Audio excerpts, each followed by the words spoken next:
Okay, so now we're going to go over overhead triceps. Now, one of the more important things is that, especially when people get tired, we have to be very careful about how we do things. And so what we're going to do is we're going to engage the core, slide down to the knees as we pick the weight up and come over the head. And then we're going to keep our arms straight up and down, and then we're just going to pull the weight straight up and come right back down. This is a really great exercise to do at home if all you have is rubber bands or all you have is dumbbells.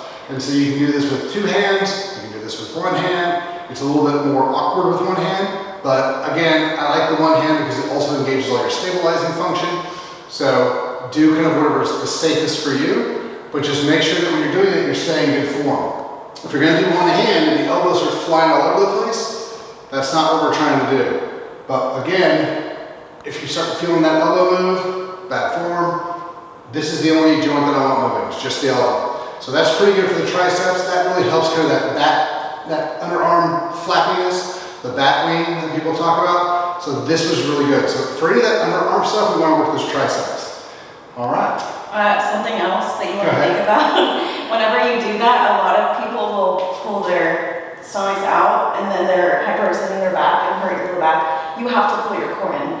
If you struggle with that, take 1 foot forward because you know